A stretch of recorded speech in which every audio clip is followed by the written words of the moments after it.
story you are about to hear is true. The names have been changed to protect the innocent. Fatima Cigarettes, best of all king-size cigarettes, brings you Dragnet. You're a detective sergeant. You're assigned to burglary detail. A wave of shoplifting breaks out in your city.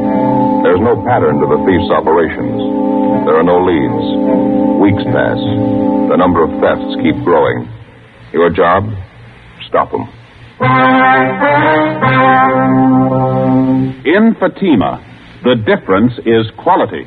Confirmed by smokers coast to coast. In Fatima, the difference is quality. Confirmed by latest Fatima sales reports.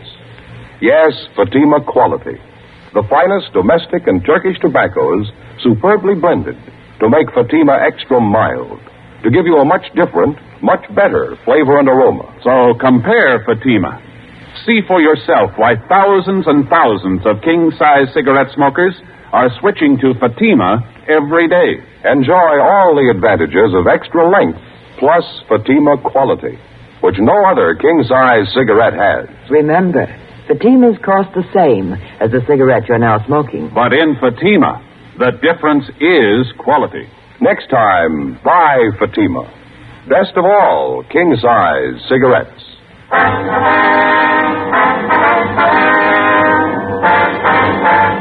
Dragnet, the documented drama of an actual crime. For the next 30 minutes, in cooperation with the Los Angeles Police Department, you will travel step by step on the side of the law through an actual case transcribed from official police files. From beginning to end, from crime to punishment, Dragnet is the story of your police force in action.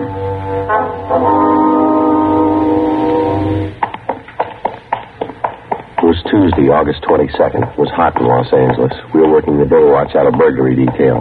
My partner's Ben Romero. The boss is Captain Wisdom. My name's Friday. It was 2:18 p.m. when we got to Anthony's Store for Women, the general manager's office. Mr. Addy? Come right in. Thank you. Thank you. My name's Romero, sir. I talked to you on the phone. This is my partner, Sergeant Friday. How do you do? How are you? Certainly glad to see him. Let me get another chair here. Thank you very much. I haven't had time for my after-lunch cigarette yet. Care to join me? No, thank you, sir. I got a light for you. Oh, yeah.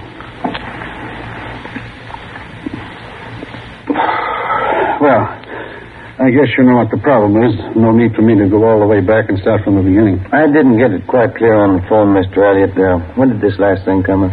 Well, the way we figured out, it must have happened around closing time yesterday, between 5:30, we figured. The store was pretty crowded at that time, was it? Yeah, it's pretty busy. We had a special pre-winter showing in the fur department.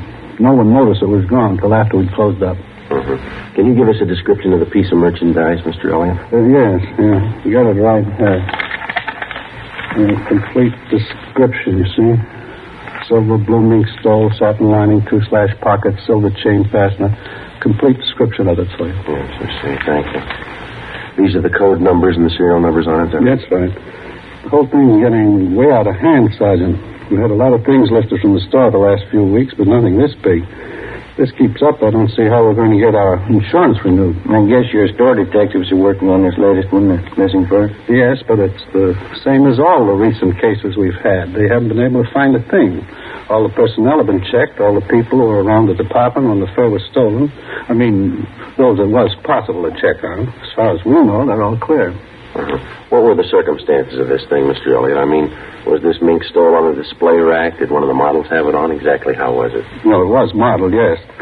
After it was shown to several parties, it was put back in stock. We have a special rack for the stoles, regular enclosed cabinets, sliding doors on it. The cabinet's usually open during store hours. I see. There was a store detective in the department at the time. All those salespeople were standing around. I can't understand why one of them didn't see it happen. Mm-hmm. Mr. Elliott, you say this is the first time an expensive item like this has been lifted from your store? That's right. How about the personnel, Mr. Elliott? You say there's been a check made on each one of them since this thing started? Yes, sir, that's correct. And there's no reason to be suspicious at all of any one of your people? Well, as a matter of fact, there is one, Sergeant, sales girl. She was up in 5 in the Sweet 16 shop. Then she was moved down to cosmetics on the street floor. What is it that makes you suspicious for her? Well, before I say anything, I want to make it perfectly clear to you. We've never had any real proof that there was something wrong there. Dorothy started with us 8 years ago. That's the girl's name, Dorothy Kirkman. Mm-hmm. She came to us right out of high school. She seemed to be doing all right, got along with the customers, dressed neatly, always on time. And all of a sudden, this shoplifting started. We didn't think there was any connection at first. Thought it was only coincidence. How do you mean? Well, just for instance, wait a minute. Get the file on that right here in the desk. I see. Yeah. Here it is. Out of the first 14 items that disappear, 6 of them were out of Dorothy Kirkman's department, right out of her section. Cashmere sweaters, expensive blouses, scarves. As I say, at first we wrote it off to coincidence, but it kept recurring. Her section almost seemed to be the focal point of all the shoplifting. That was at the beginning, of course. Did you have the Kirkman girl watched, Mr. Elliott? Yes, we did. The department head kept an eye on her, and, well, I guess Dorothy noticed it. She resented it quite a bit, had a little spat with the head of the department. We thought it'd be best for everyone if she transferred. So we had her moved downstairs to cosmetics. Mm-hmm. How did that arrangement work out? Well, for the first few weeks, fine. And we started missing things out of cosmetics. A lot of it didn't amount to too much. A lot of it did. Makeup kits, expensive perfumes. This time we called her in, tried to talk to her about it in a nice way. She got very resentful. Mm-hmm. She denied knowing anything about it, didn't she? Yeah, she got very upset. Of course, there is one thing I will say. The items in cosmetics are on display all over the counter. It's fairly easy for anybody to pick them up. The fact still remains that stealing began in her department upstairs. She moves over to cosmetics, and all of a sudden the losses increase there. What would you figure? Yes, sir, I see what you mean. Wonder if you could have somebody point out this Dorothy Kirkman for us, Mr. Elliott. I think maybe we better have a talk with her. We'd like to help you, Sergeant. I'm afraid that's not possible. Well, how do you mean? She quit last Saturday. We got all the information available on Dorothy Kirkman from the store's personnel files, and then we called the office and gave them a description of the stolen fur. We asked them to check the Kirkman girl through R&I. She had no previous criminal record. Before we left the store, we went to the fur department, talked to all the salespeople concerned, but we were unable to come up with anything new regarding the theft of the silver blue mink stole. We drove out to Dorothy Kirkman's last known address. She wasn't at home, but her mother was.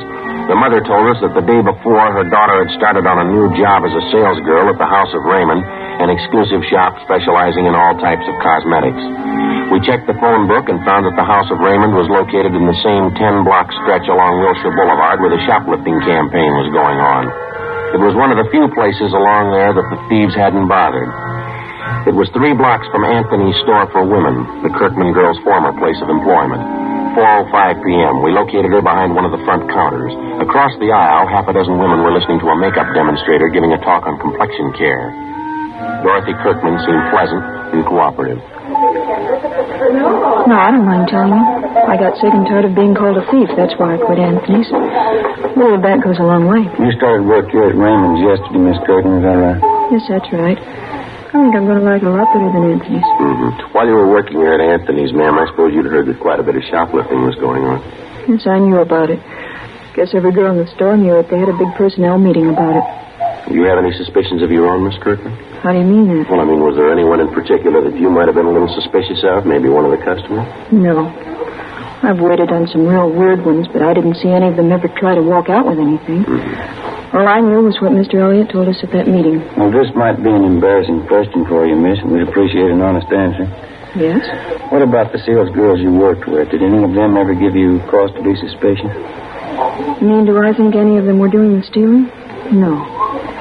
There were some of them I didn't like. I didn't trust them either, but I wouldn't accuse them of stealing. I wouldn't accuse anybody unless I had proof. That's more than I can say for some people I know. Well, by any chance, did you happen to be in Anthony's this past Monday? Monday? No, why do you ask? When you were working on the 5th floor up the street at Anthony's, we understand that when the merchandise first started disappearing, a pretty good percentage of it was out of your section. That's what they told me, yes. And then when you were transferred downstairs to the cosmetics counter, quite a few things started disappearing from there. Now, we'd like an honest answer, Miss Kirkman. Do you have any explanation at all for this? I'll tell you the same thing I told them at the store, Sergeant. I can't explain it. But I didn't have anything to do with it, believe me. Well, you'll have to admit, miss, it's pretty much of a coincidence, isn't it? Sergeant, you can call it anything you want to. I didn't have anything to do with it. The only thing I ever took home from that store was my paycheck. Would you excuse me, please? Customer, I have to wait on. Yes, ma'am. Go right ahead. What do you think? I don't know. She's a nice enough girl. Seems to be telling the truth. Could be a coincidence the way it worked out. Nothing to prove otherwise. 4:38 p.m. We finished questioning the suspect, Dorothy Kirkman, and Ben and I went back to the office and made arrangements to have the girl kept under temporary surveillance. A bulletin had been gotten out on the missing fur stole, the pawn shop detail had been notified, and a description of the fur had been placed on the stolen property list. The following day, along with Sergeants Dick Rubles and Jim Tabor, we continued our investigation of the latest shoplifting complaints. It went slow, a lot of legwork, and no progress. Like the dozens of other items of merchandise which had vanished in the last 8 weeks, there wasn't a trace of the missing fur stole. More men were added to the special detail on duty in the 10-block area where the stealing was going on. Anybody in the city who'd ever served time for shoplifting was checked and rechecked. Constant surveillance was maintained over a half a dozen known thieves who we figured might be involved. It got us nothing. Wednesday, August 23rd, 5:30 p.m. No leads, no progress. We went back to the office. Sure hope I get home before 6 o'clock tonight. I want to see that shoe repair man out in our neighborhood. What's the matter? You need some half-soles? No. I went in their shop the other day and he conned me into a new set of arch supports. Matter of fact, he didn't even call them arch supports. What did he say they were? Metatarsal supports. You know, supports the metatarsal? Yeah. That's one of the bones in the foot. He sold me a pair of these things and told me I should wear only one of them in my right shoe. Yeah, what's the matter with that? Isn't it working out? Miserable. Feel like I've been walking around with one foot in a bucket.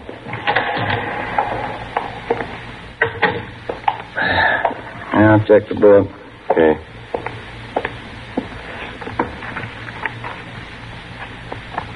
Anything? Yeah, sure is, from Rubles. What do you got? That mink fur. It's been found.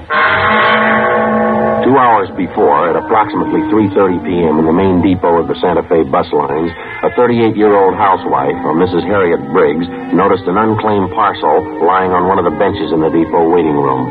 When it became apparent to Mrs. Briggs that the parcel was either lost or forgotten, she picked it up and took it to the clerk in charge of lost and found articles. In checking the package for some kind of identification, they discovered the silver blue mink stole inside. The car was dispatched to pick up the fur, and it was identified as the garment taken from Anthony's fur salon. Mrs. Briggs volunteered to come along to the office to give what information she could. A stakeout was placed at the bus depot in case anybody called for the package. 5:50 p.m. We interviewed Mrs. Briggs in the squad room. That's right, officer. It was just a little before 3:30. I was in the bus depot there waiting for my husband. That's when I first noticed this package lying on the bench just across from me. I see. Would you go on, please, Miss Briggs? I didn't think anything of it at first. I went on reading the afternoon paper, but no one came for the package. It was just lying there. It was there a long time. Well, how long would you say, ma'am? I mean, before you picked it up and took it to the lost and found clerk? Oh, I'd say 20 minutes, half an hour. That much at least. I left it with the young man at the counter there, and I told him I'd be back to see if anyone claimed it. Well, when I did get back, that's after I had dinner with my husband, Carl, we found out what was in the package. It's certainly strange. Don't you think, officer? Yes, ma'am. Did you happen to notice at all who it was that left the package there? Well, I'm not really sure, officer, but I think I know who it was. A tall woman. She had a brown jacket, if I remember rightly. I think you'd say she was in her early 30s. Have you ever seen this woman before, Miss Briggs? No, I never did. Very attractive, as I recall. She wore glasses. Anything else about her you might have noticed? Let me think. She had blonde hair. I remember that much.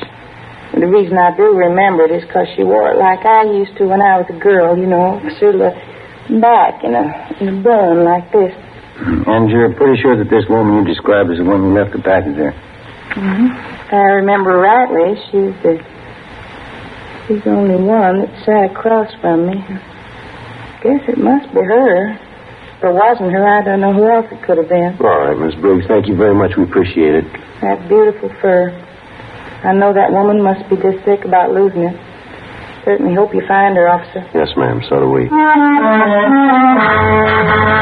We had the stats office make a run for us on all females with shoplifting records who fitted the description of the woman who'd left the mink stole in the waiting room at the bus depot. The following morning, we checked with the men on stakeout at the depot. They told us nobody had come back to report losing such a parcel.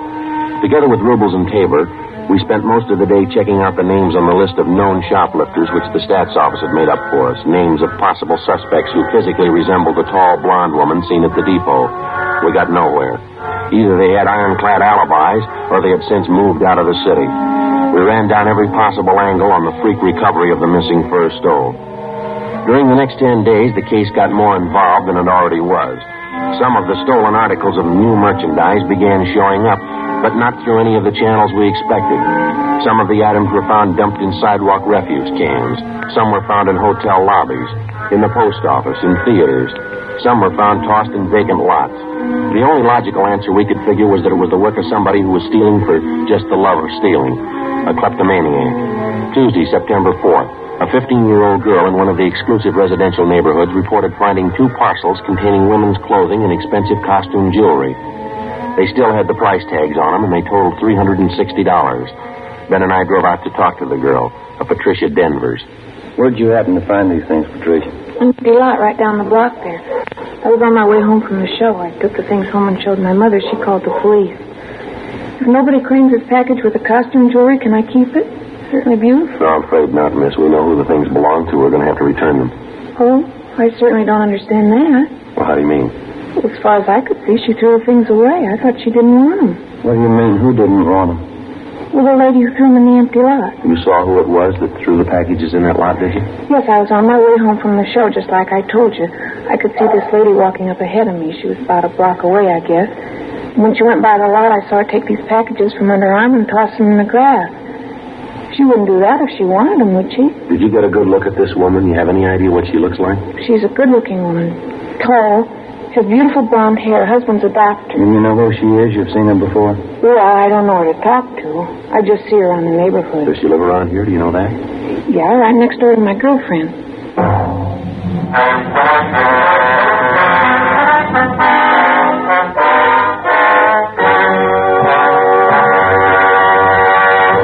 You are listening to Dragnet, authentic stories of your police force in action. If you smoke king-size cigarettes, listen to Fatima's amazing new offer. Buy a pack of Fatimas.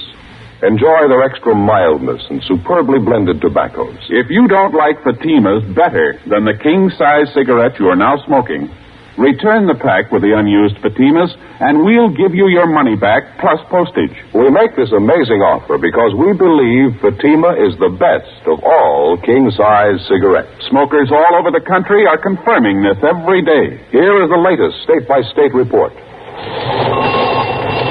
State 1, Fatima sales up 69%. 2, sales up 118%. 3, sales up 92%. 4, sales up 142%. And those are just a few. Remember, if you're not convinced Fatima is better than your present king-size cigarette, just return the pack with the unsmoked Fatimas before December 1st and get your money back plus postage. Fatima, Box 37, New York 1. Buy Fatima. Best of all king-size cigarettes.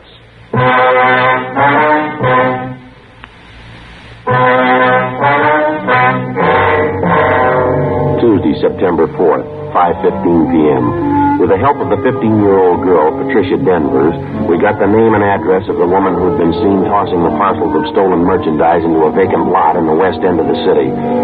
The woman was identified as a Mrs. Virginia Sterling, the wife of a Dr. Bruce Sterling, a fairly prominent young surgeon with offices in Beverly Hills. Mrs. Sterling and her husband had no children. They leased a richly furnished apartment in a residential section of the city that was considered better than the upper middle class. We checked Virginia Sterling through R&I, but she had no previous criminal record that we knew of. Together with Sergeants Rubles and Tabor, we covered the various stores along Wilshire Boulevard that had been victimized in the recent shoplifting campaign. We found that Mrs. Sterling had charge accounts at almost every one of the stores. Generally speaking, we found her accounts in very good standing, and among the store people, she was regarded as what is referred to as a fine customer, a good spender, and a good credit risk. Right down to the Retail Credit Association, there was nothing but favorable reports on the woman. 7:15 p.m., Ben and I had a hamburger and some chili and a cup of coffee for dinner, and then we drove out to the apartment of Dr. Sterling and his wife. Mrs. Sterling answered the door and invited us in. We identified ourselves. She told us the doctor was out on a call. She showed us into the living room. Modern furniture, indirect lighting, expensive rugs. Won't you sit down, gentlemen? Thank you very much. Should I get you a drink? I was just having my coffee and brandy. No, thank you, Miss Sterling. I really don't know when the doctor will be back. He was called over to the hospital. Is there anything I could help you with? Well, as a matter of fact, Mrs. Sterling, we came out to talk to you, not your husband. Oh, really? What is it you wanted to talk to me about, Sergeant Romero? Well, ma'am, we understand that you do quite a bit of your shopping along Wilshire Boulevard. Is that right? Well, yes, I shop downtown quite often. Except the problem of parking, I find it a lot more convenient. Why do you ask?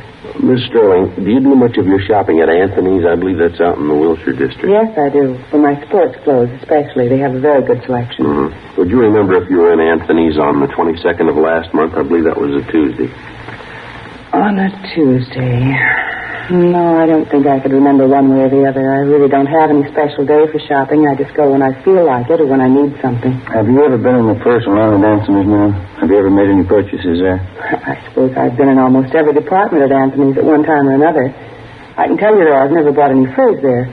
As I told you, the main reason I go there at all is because of their sportswear. Could you tell me what this is about, please? Routine investigation, ma'am. I wonder if you could tell us this. Do you have any occasion to travel in the area of the Santa Fe bus depot? By bus? No. I don't think I've been on a bus since I've been married, and that'll be 6 years this coming December. You've never been in the Santa Fe bus depot downtown, then? No. I think I know where it is. I've driven past it. I've never been inside, though. Why should you want to know that? Well, Miss Sterling, we're going to be honest with you. This has to do with an investigation we're on. Now, we've had a couple of reports that you were seen at the Santa Fe bus depot on August 23rd. That was on a Wednesday. Reports came from pretty reliable people. Well, I certainly consider myself reliable, and I say I've never been there. Now, if you don't mind, I'd like some kind of explanation for this questioning. You mean you have no idea why we drove out here to talk to you? Well, of course not. Number one, I don't understand your questions at all. Number two, I'd like to know what they have to do with me. What has this to do with you, ma'am? Last August 23rd, a woman in a brown sports jacket answering your description left a package in the Santa Fe bus depot. This package contained a mink stole taken from Anthony. The woman who left the package in the depot fits your description perfectly. Is that so? It's a coincidence. Yes, ma'am, maybe. I suppose you've read in the papers about the big increase in shoplifting. Most of it's taking place right in the area where you say you do most of your buying. Well, we've checked out every single one of the cases, Ms. Sterling. Took us a long time. We found a dozen salespeople in those stores. Every one of them tells us that you were around the particular store when the shoplifting took place. Law of averages, Ms. Sterling. You show up too often in the reports. Would you please leave my house? Both of you, please. I'm sorry, Miss Sterling, but you'll have to come along with us. What do you mean by that? Don't you know you can get in trouble making false accusations? I'm going to call my husband right now. Yes, ma'am, if you like. Go right ahead.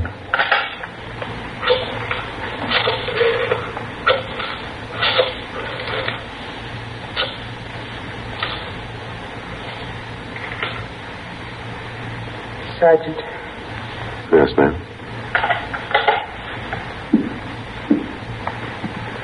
What is it?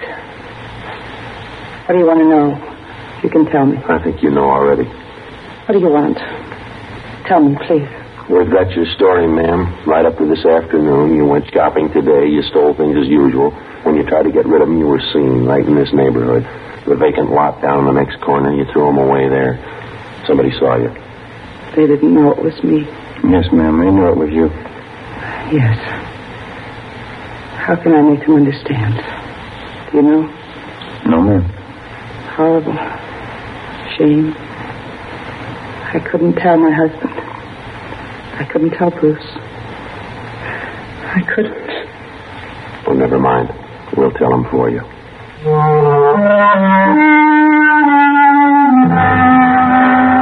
9:35 p.m. We got in the car and drove Mrs. Sterling downtown to the city hall. We took her to the interrogation room, called a police stenographer, and we began to take her complete statement. One of the first things she did was to admit full responsibility for the series of shopliftings which had been going on for over 2 months.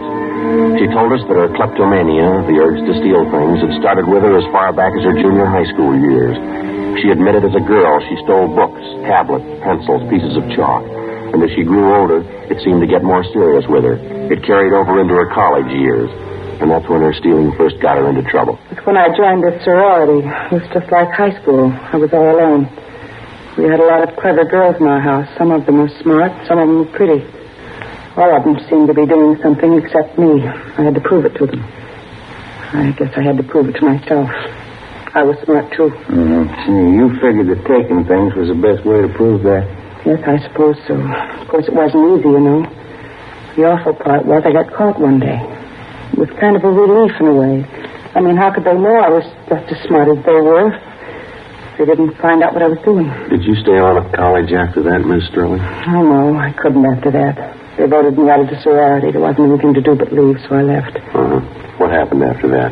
I went to New York and stayed with an aunt I have there. Got a job. Had several jobs. The same thing came up again. I lost 2 of the jobs. Same thing over again. I just couldn't help it. Always means so much to me.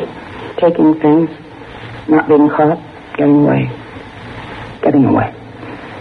Things I took, they never meant anything to me. Nothing. Just taking them, not having anyone knowing. That's all that was important. It made up for that feeling, being all alone. Yes, ma'am. And this thing went on, even after you were married? No, not at first. I guess maybe a year or 2. We were very happy, Bruce and I. And then he got busy.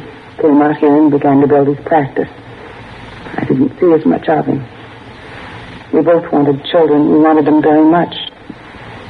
There weren't any. Bruce began to spend more time away from home. Just like before. Same thing. I wasn't important. I was all alone again. Wasn't anybody. You know what I mean, don't you, Cousin? Yes, ma'am.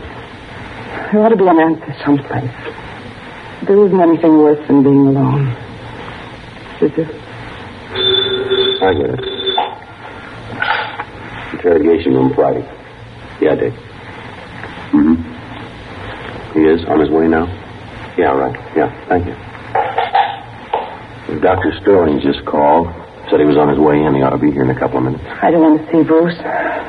He's so good. I wouldn't know how to tell him. No way, ma'am. He'll be all right. No.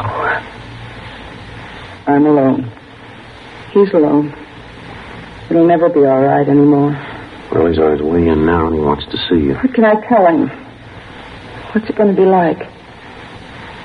What's going to happen after this? I don't know, ma'am, but you won't be alone anymore.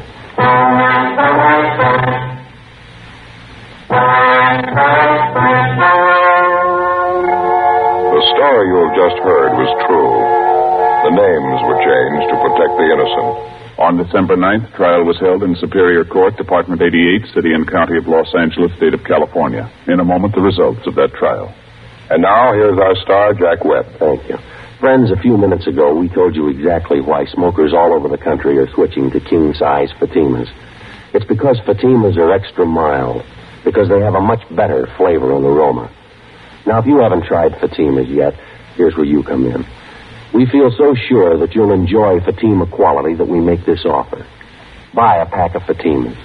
If you don't like Fatimas better than the king-size cigarette you've been smoking, just return the pack and the unsmoked cigarettes and we'll send you your money back, plus postage. You see, we're convinced that Fatima is the best of all king-size cigarettes. Buy a pack of Fatimas today. I know you'll agree.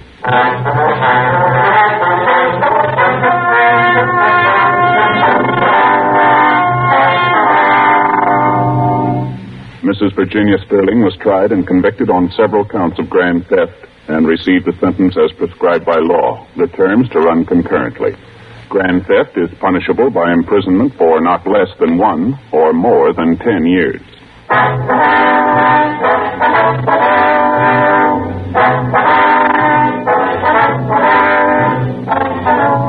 You have just heard Dragnet, a series of authentic cases from official files. technical advice comes from the Office of Chief of Police W.H. Parker, Los Angeles Police Department. Fatima Cigarettes, best of all king-size cigarettes, has brought you Dragnet, transcribed from Los Angeles.